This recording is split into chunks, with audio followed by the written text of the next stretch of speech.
नाज़रीन आदाब, आप देख रहे हैं INN चैनल। मैं हूं शेख अहमद अली। आज की खास बात में हम देखेंगे कई अहम कौमी और बैनुल-अक़वामी खबरें। बॉलीवुड की लेजेंड गुलकारा लता मंगेशकर का आज सुबह मुंबई के निजी अस्पताल में इंतकाल हो गया। कल शाम उनकी हालत बिगड़ गई थी, जिसके बाद उन्हें वेंटिलेटर पर मुंतकिल किया गया था। 92 साल गुलकारा को कोरोना वायरस में मुब्तला होने की वजह से 9 जनवरी को मुंबई के ब्रीच कैनेडी अस्पताल में दाखिल कराया गया था, जहां वो जेर इलाज थी। लेकिन अस्पताल में दाखिले के बाद उनकी सेहत मुस्तहकम नहीं रही। लता मंगेशकर जनवरी में निमोनिया से सेहतयाब हुई थी। गुलकारा का इलाज करने वाले डॉक्टर प्रीत समदानी ने उनकी मौत की तस्दीक करते हुए कहा कि लता दीदी की हालत बिगड़ने के बायस उन्हें कल एक बार फिर वेंटिलेटर पर मुंतकिल किया गया था, लेकिन कोरोना से जंग जीतने और कोरोना मनफी होने के बाद वो जिंदगी की जंग हार गई।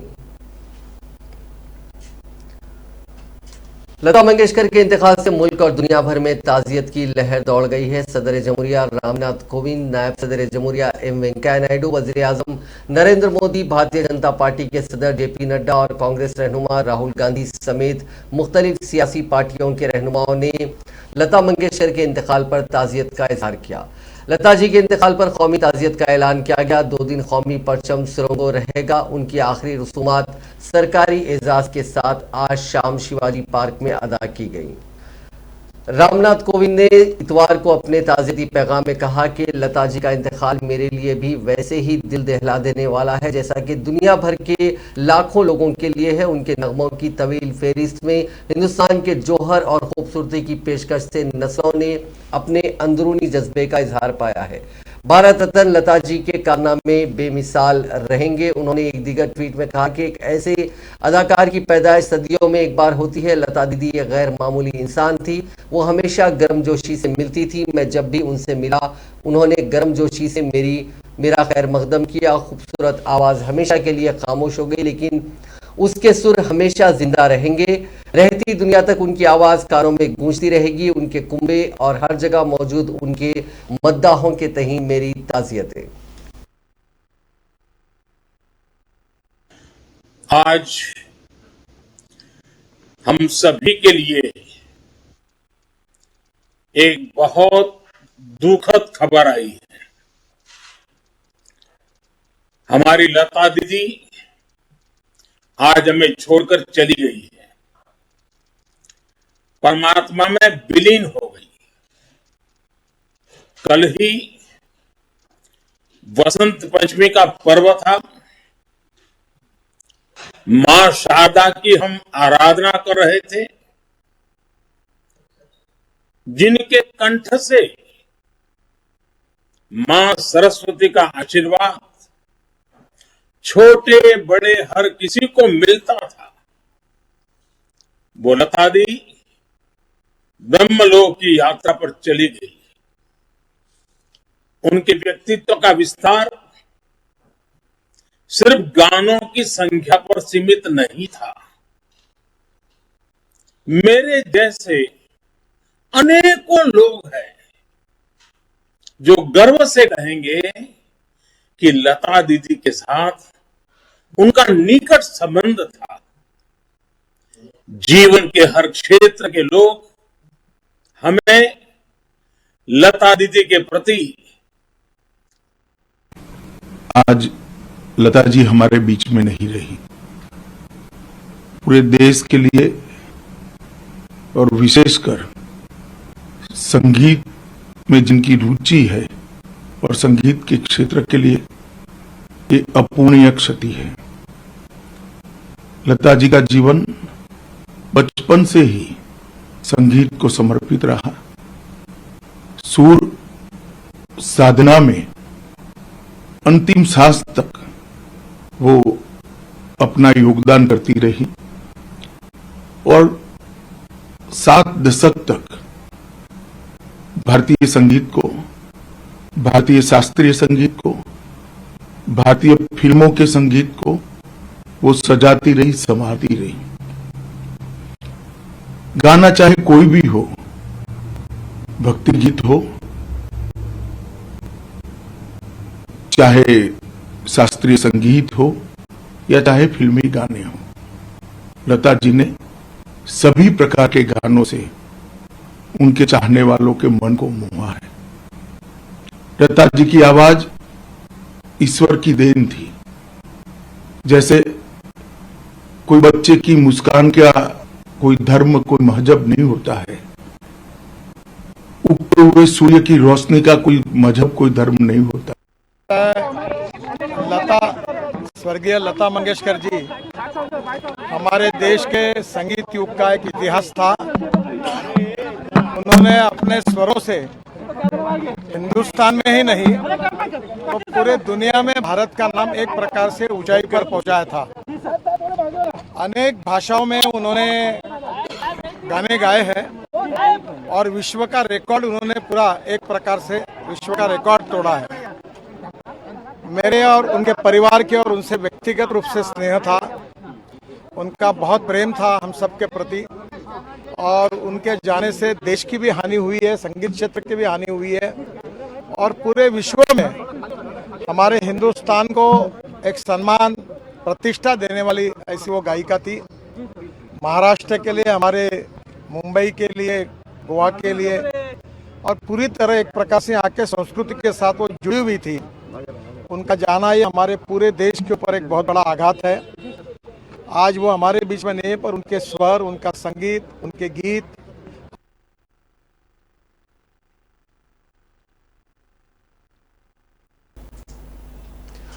मुंबई के शिवाजी पार्क में लता मंगेशकर की सरकारी एजाज के साथ आखिरी रसूमात अदा की गई। इससे पहले वजीर आजम नरेंद्र मोदी समेत कई बड़े लोग आए और करीब से श्रद्धांजलि देते चले गए। बाकी लाखों करोड़ों लोग दूर से, घरों से, अपने अपने शहरों से और जिसे जहां जगह मिली वहां से सब देखते रहे, अपने तरीके से उन्हें आखिरी सलाम करते रहे। इससे पहले फौज के जवान लता मंगेशकर की नाच को तिरंगे में लपेटकर घर से बाहर लाए। इसके बाद आर्मी, नेवी, एयरफोर्स और महाराष्ट्र पुलिस के जवानों ने उनकी अर्थी को कंधा दिया। उनकी मैयत को फूलों से सजे फौज के ट्रक में रखकर शिवाजी पार्क ले जाया गया। मुंबई के हजारों लोग लता ताई को अंतिम विदाई देने सड़कों पर उतर आए।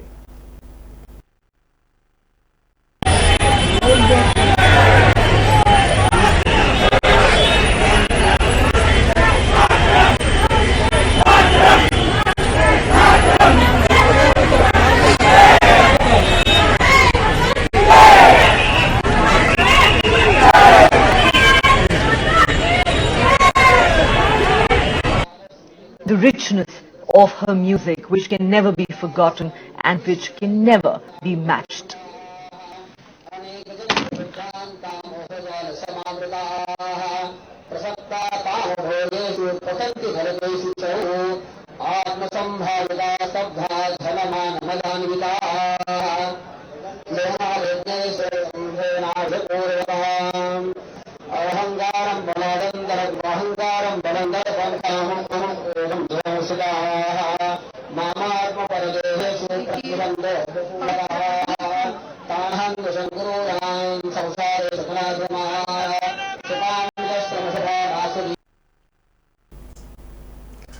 आज इंडिया और वेस्टइंडीज के बीच वनडे सीरीज का आगाज हो गया। पहला मुकाबला अहमदाबाद में मुनक्किद हुआ। इस मुकाबले से पहले ही लता मंगेशकर के इंतकाल की खबर आ चुकी थी। ऐसे में मैच शुरू होने से पहले पूरी टीम इंडिया ने लता मंगेशकर के इंतकाल पर गम का इजहार किया। पूरी टीम लता मंगेशकर के एहतराम में काले रंग का बैंड बांधकर उतरी। वहीं मैच के दौरान कौमी परचम भी आधा झुका रहा। 1983 में पहली बार हिंदुस्तानी क्रिकेट टीम ने वर्ल्ड कप जीता था। दुनिया की सबसे अमीर क्रिकेट बोर्ड बीसीसीआई के पास उस वक्त इनाम देने के लिए पैसे तक नहीं थे। तब लता मंगेशकर ने एक प्रोग्राम कर खिलाड़ियों के लिए इनामी रकम जुटाई थी। यही नहीं, उन्होंने गाने के लिए बीसीसीआई से एक पैसा भी नहीं लिया था।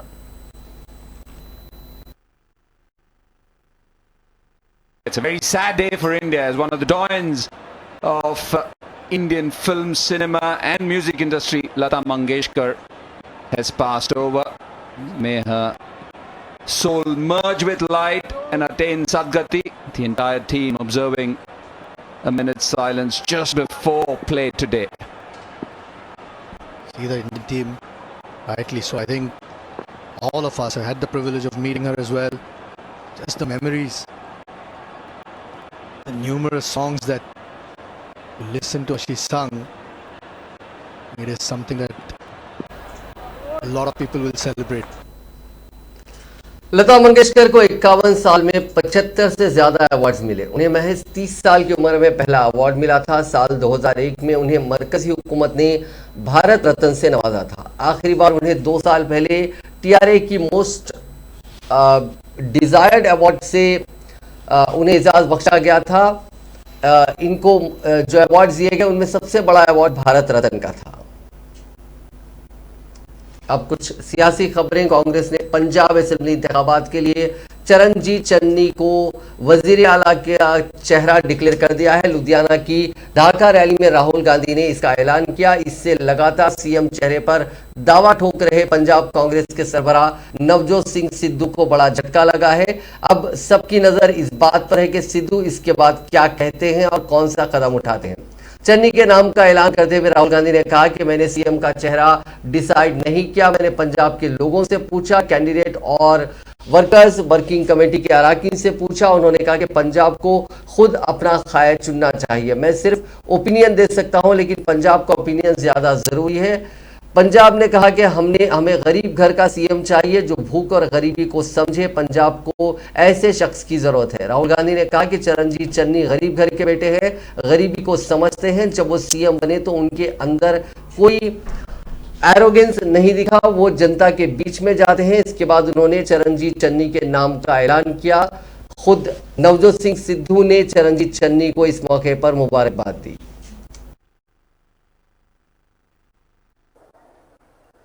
पंजाब के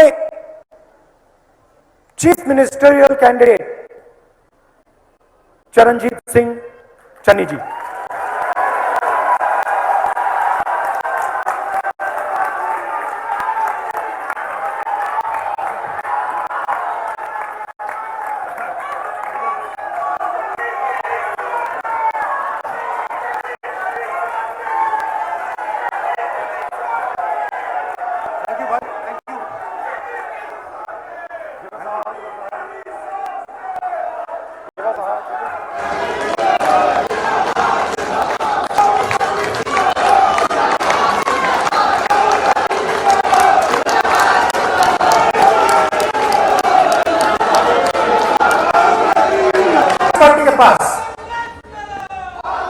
कांग्रेस पार्टी के पास हीरो की कोई कमी नहीं है।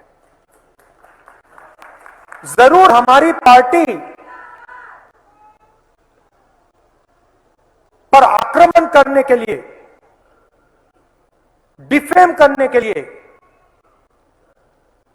हमारे नेताओं के बारे में झूठ बोला जाता है, मगर मैं आपको बता रहा हूं, अपने एक्सपीरियंस से बता रहा हूं, कांग्रेस पार्टी में हीरे भरे हुए हैं, कमी नहीं है। और मैं अब सालों से देख रहा हूं व्यक्ति किस प्रकार से रिस्पॉन्ड करता है, कैसे सोचता है, क्या बोलता है। भाषण देना बहुत आसान होता है,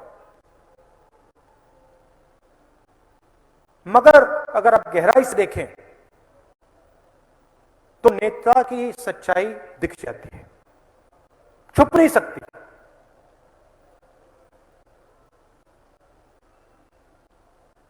हीरे हैं, थोड़े से ज्यादा एक्सपीरियंस्ड हैं, ज्यादा मार खाई है, ज्यादा मुश्किलों की सामना की है, थोड़े से कम एक्सपीरियंस्ड है। कांग्रेस पार्टी के पास हीरो की कोई कमी नहीं है।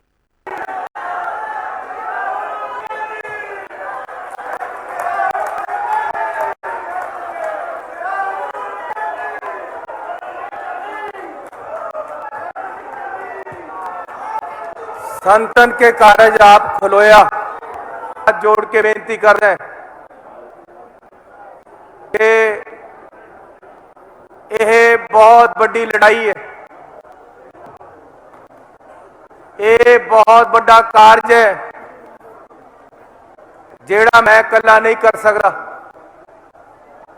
ये मेरे बस का काम नहीं है। मुख्यमंत्री दी लड़ाई लड़ना ये मैं पंजाब के लोगों के सिर ते ही कर सकता है। ना मेरे पास पैसा है कि मैं एडा बड़ा इलेक्शन लड़ सका, ना मेरे पास है हिम्मत। मैनू हिम्मत, पैसा, सारा कुछ हर लड़ाई। वज़ीर दाखिला अमित शाह ने इतवार को कहा कि मौजूदा उत्तर प्रदेश के असेंबली इंतखाबात दो नजरियात के दरमियान है। एक नजरिया वो है जो अपने कुंबे के लिए इंतखाबी मैदान में है और एक नजरिया वो है जो मुल्क के लिए लड़ रहा है। बागपत में एक इंतखाबी रैली से खिताब करते हुए अमित शाह ने कहा कि इलेक्शन दो नजरियात का है। वो है जो अपने परिवार के लिए लड़ रहा है। उन्होंने कहा कि जात पात के लिए भी एक तबका लड़ रहा है और एक तबका यूपी के गरीब अवाम की बेहतरी के लिए लड़ रहा है।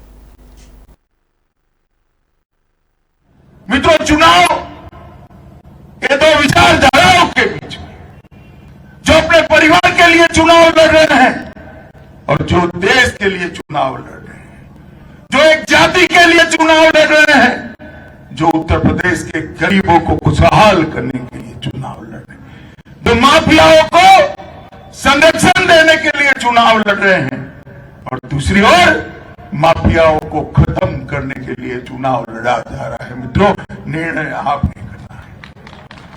किसी को मत देखिएगा कौन विधायक बनेगा, कौन मंत्री बनेगा, कुछ मत सोचिएगा। सुबह सुबह जाकर आपका नाम भारत माता की जय बोलकर, आपका नाम देखकर, आपकी पर्ची कटवाकर कमल के निशान पर बटन दबा दी। समाजवादी पार्टी सरबराह अखिलेश यादव ने इतवार को दावा किया कि जैसे जैसे यूपी असेंबली इंतखाबात के दौरान इंतखाबी तशहीर में अवामी हिमायत में इजाफा हो रहा है, एसपी के लोगों और हामियों को रियासत के मुख्तलिफ हिस्सों में धमकियों का सामना करना पड़ रहा है। आगरा के बाह और एतमादपुर में इंतखाबी रैली से खिताब करते हुए अखिलेश ने कहा कि मैं लगातार ये सुन रहा हूं कि जैसे जैसे अवाम की इंतखाबी मुहिम को हिमायत मिल रही है, उसके नतीजे में एसपी के लोगों को धमकाया और गायब किया जा रहा है। उन्होंने कारकुनों को आगाह किया कि आपके पास मोबाइल है, अगर कोई आपको धमकी देता है तो फौरन उसका वीडियो बना लीजिए। वहीं उन्होंने भारत रत्न लता मंगेशकर को खिराज अकीदत पेश करते हुए कहा कि जब एसपी की रियासत में हुकूमत बनेगी तो मारूफ गुलकारा की याद और एजाज में यूपी में बड़े पैमाने पर काम किया जाएगा। चुनाव आयोग ने भी बहुत सारे नियम बनाए थे।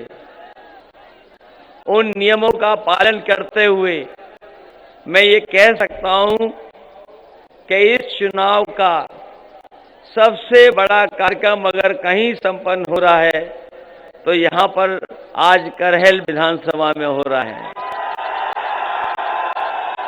जो नियम है उनका हम लोग पालन कर रहे हैं, जो नियम और पाबंदियां हैं उन सब का पालन करते हुए, क्योंकि इधर जहां जहां कार्यक्रम हुए हैं हम लोगों पे कहीं न कहीं कुछ जगह शिकायतें भी हुई हैं। अभी नोएडा में जब कार्यक्रम था, जोश और उत्साह में लोगों ने थोड़ी आतिशबाजी कर दी। अभी जानकारी मिली है कि हम पर और जयंत चौधरी जी पर कार्रवाई होने के लिए कुछ लोगों ने शिकायत की है और हजारों लोगों को अज्ञात में डाला है। अभी कुछ दिन पहले रथ चल रहा था आगरा में, उसमें भी सुनने में आ रहा है कि अज्ञात लोगों पर वहां भी कुछ जो प्रोटोकॉल है, कोविड है, जो कोविड प्रोटोकॉल है उसको तोड़ने की शिकायत पर भी कार्रवाई होने जा रही है। लेकिन हमें उम्मीद है कि यहां पर कोई कार्रवाई नहीं होगी, क्योंकि यहां हम सब लोग नियमों का पालन कर रहे हैं।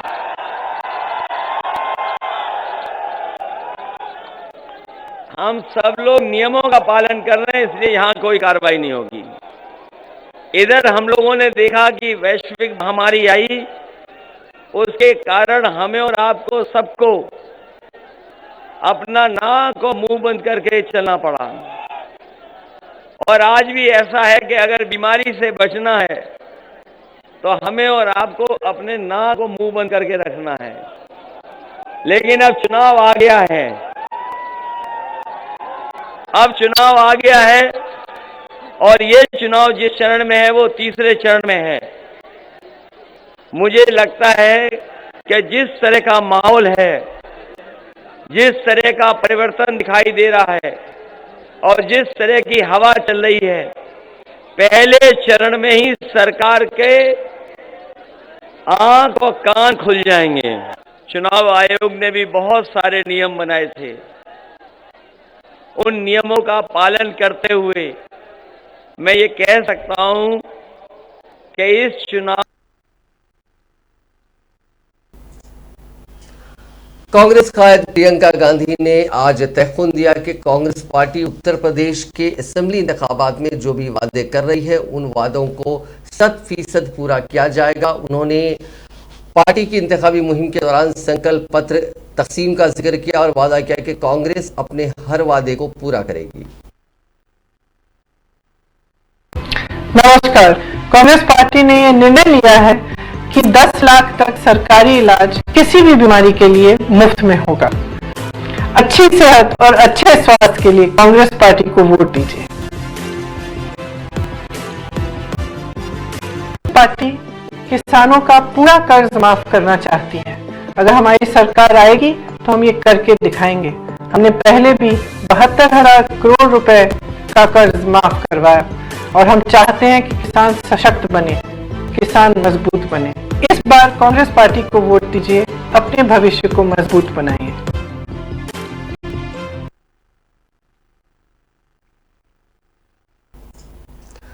मुल्क में कोरोना मरीजों की तादाद में गिरावट के बीच इलेक्शन कमीशन ऑफ इंडिया ने सियासी पार्टियों को फिजिकल रैली करने की इजाजत दे दी है। रैली के लिए ग्राउंड और हॉल का इस्तेमाल किया जा सकता है। वहीं रैली में आए कायदीन और कारकुनों के लिए कोरोना गाइडलाइंस पर अमल करना जरूरी होगा। अक़लियती उमूर के मरकजी वजीर और ऐवान बाला राज्यसभा में डिप्टी लीडर मुख्तार अब्बास नकवी ने आज कहा कि वजीर आजम नरेंद्र मोदी का सूफियों संतों की रिवायात और समाज को बाइख्तियार बनाने का वाहिद नजरिया ही हिंदुस्तान को विश्वगुरु बनाने का एक मजबूत मंत्र है। नकवी ने दरगाह अजमेर शरीफ में हजरत ख्वाजा मोइनुद्दीन चिश्ती रहमतुल्लाह अलैह के 810वें सालाना उर्स के मौके पर वज़ीर आज़म नरेंद्र मोदी की जानिब से चादर पेश की और बड़ी तादाद में मौजूद समाज के तमाम तबकात के लोगों को उनका पैगाम पढ़कर सुनाया। वज़ीर आज़म नरेंद्र मोदी ने अपने पैगाम में कहा कि ख्वाजा मोइनुद्दीन चिश्ती के 810वें उर्स के मौके पर दुनिया भर में उनके पैरोकारों को दिली मुबारकबाद और नेक ख्वाहिशात। दुनिया को इंसानियत का दर्ज देने वाले अजीम सूफी संत के उर्स के मौके पर अजमेर शरीफ में चादर भेजते हुए मैं उन्हें खिराज अकीदत पेश करता हूँ। वज़ीर आज़म ने अपने पैगाम में कहा कि तनों में इत्तेहाद हिंदुस्तान की शिनाख्त है। मुल्क में मुख्तलिफ मज़ाहिब, फ़िरक़ों और अक़ायद का हम आहंगी के साथ रहना हमारी खासियत है। इस शानदार रिवायत में औलिया इकराम, महात्माओं, पीरों और फ़कीरों ने अहम किरदार अदा किया है। इस शानदार रिवायत में ख्वाजा मोइनुद्दीन चिश्ती का नाम पूरे अदब व एहतराम के साथ लिया जाता है, जिन्होंने माशरे में मोहब्बत और हम आहंगी का पैगाम दिया। बॉर्डर सिक्योरिटी फोर्सेस ने जम्मू कश्मीर के जिले सांबा में बैनुल अक़वामी सरहद पर 3 दरअंदाजों को गोली मारकर हलाक कर दिया। बीएसएफ ज़राए ने बताया कि सांबा में बैनुल अक़वामी सरहद पर बीएसएफ ने शनिचर और इतवार के दरमियानी शब को करीब 2:35 पर 3 अफराद की मशकूक नकलो हमल देखी। उन्होंने बताया कि जवानों ने पहले मज़कूरा अफराद को रुकने को कहा, लेकिन उन्होंने तवज्जो नहीं की, जिसके बाद उन पर फायरिंग की गई। इसके नतीजे में तीनों मारे गए। उन्होंने बताया कि दरअंदाजों की लाशें अभी भी वहीं मैदान पर पड़ी हुई हैं। उधर डीआईजी बीएसएफ ने एसपी संधू ने इस ज़िमन में तफसीलात फराहम करते हुए बताया कि सांबा में बैनुल अक़वामी सरहद पर पाकिस्तानी स्मगलरों की मशकूक नकलो हरकत देखी गई थी, जिसके बाद उन्हें ललकारा गया, ना रुकने पर फायरिंग की गई और उनके कब्जे से 36 पैकेट बरामद हुए। उनके मुताबिक तलाशी के दौरान इस बड़ी मिकदार में नशीली अशिया बरामद की गई है।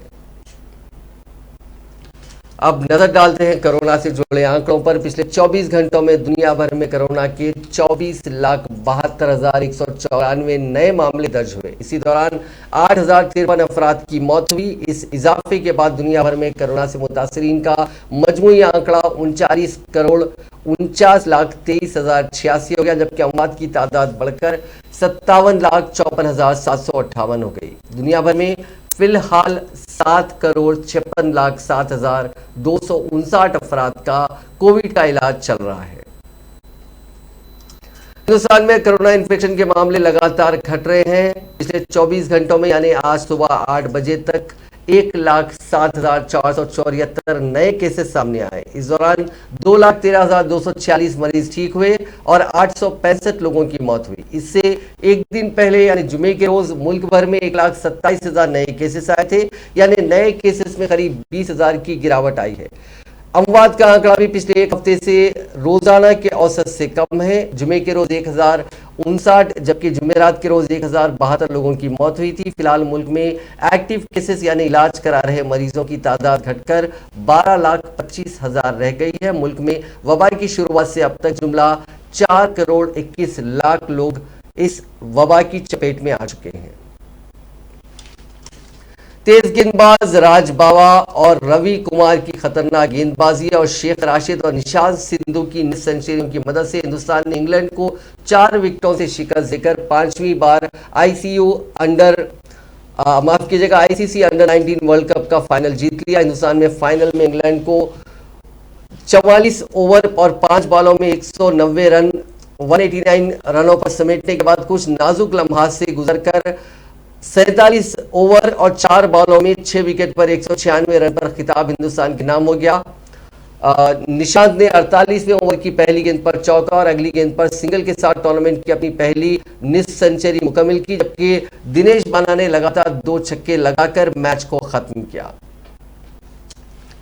टीम इंडिया ने वेस्टइंडीज को पहले वनडे मैच में 6 विकेट से हराकर 3 मैचों की सीरीज में 1-0 की बढ़त बना ली है। टॉस गंवाकर पहले बल्लेबाजी करते हुए वेस्टइंडीज की टीम 43 ओवर और 5 बॉल में 176 रन पर ऑल आउट हो गई। युजवेंद्र चहल ने 4 और वॉशिंगटन सुंदर ने 3 विकेट लिए। जवाब में हिंदुस्तान ने 28 ओवर में 4 विकेट खोकर टारगेट हासिल कर लिया। कप्तान रोहित शर्मा ने सबसे ज्यादा 60 रन बनाए। सूर्य कुमार यादव 34 और अपना पहला इंटरनेशनल मैच खेल रहे दीपक हुड्डा 26 रन बनाकर नॉट आउट रहे। ईशान किशन ने 28 रनों की पारी खेली। विराट कोहली फिर फ्लॉप रहे और 8 रन ही बना सके। ऋषभ पंत ने 11 रन बनाए। ये साल 2022 में इंटरनेशनल क्रिकेट में हिंदुस्तान की पहली जीत है। इससे पहले इंडिया को साउथ अफ्रीका में इस साल 2 टेस्ट और 3 वनडे मैचों में हार झेलनी पड़ी थी। अमेरिका और ईरान के ताल्लुकात में तब्दीली नजर आ रही है और ट्रंप के दौर में आयत पाबंदियां खत्म होना शुरू होने लगी हैं। हाल ही में अमेरिकी सदर जो बाइडेन की इंतजामिया ने ईरान के जौहरी प्रोग्राम पर आयत पाबंदियां हटाना शुरू कर दिया है। वाज़ेह है कि पाबंदियां साबिक सदर डोनाल्ड ट्रंप की इंतजामिया ने 2020 में नाफिज की थी। अमेरिकी महकमे खारजा के एक सीनियर एहलकार ने कहा कि बाइडेन इंतजामिया ने ईरान की पाबंदियों से इस्तिस्ना को बहाल कर दिया क्योंकि अमेरिका और ईरान के दरमियान 2015 के जौहरी मुआहदे में वापसी पर बिलवास्ता बातचीत आखिरी मरहले में दाखिल हो गई है। दरअसल ट्रंप इंतजामिया ने मई 2020 में इस छूट को मंसूख कर दिया था, जिसमें रूसी, चीनी और यूरोपीय कंपनियों को ईरानी जौहरी मकामात पर अदम फैलाव की कार्रवाइयां करने की इजाजत दी थी। महकमे खारजा के एक एहलकार ने कहा कि छूट उन तकनीकी बातचीत की इजाजत देने के लिए जरूरी थी जो मुज़ाकरात के लिए जरूरी है। अमेरिकी हुक्काम के मुताबिक आइंदा हफ्तों में यूक्रेन पर हमला करने के लिए रूस जरूरी 70% फौजी सलाहियत के साथ मुकम्मल तौर पर तैयार है। वॉशिंगटन पोस्ट ने इस जायजे से वाकिफ लोगों के हवाले से कहा कि वहां 83 रूसी बटालियन टैक्टिकल ग्रुप थे। हर ग्रुप में तकरीबन 750 फौजी थे जो मुमकिन हमले के लिए तैयार थे। ये अंदेशे जाहिर किए जा रहे हैं कि रूस कभी भी यूक्रेन पर हमला कर सकता है। ऐसी सूरत में अमेरिका ने यूक्रेन को फौजी मदद देने की हामी भरी है। अगर जो जानकार हैं उनका मानना है कि अगर रूस यूक्रेन पर हमला करता है तो इससे तीसरी आलमी जंग की शुरुआत भी हो सकती है। नाज़रीन, आज की खास बात में बस इतना ही। आपसे कल मुलाकात होगी नई खबरों के साथ, नए एनालिसिस के साथ। फिलहाल दीजिए इजाजत। खुदा हाफिज।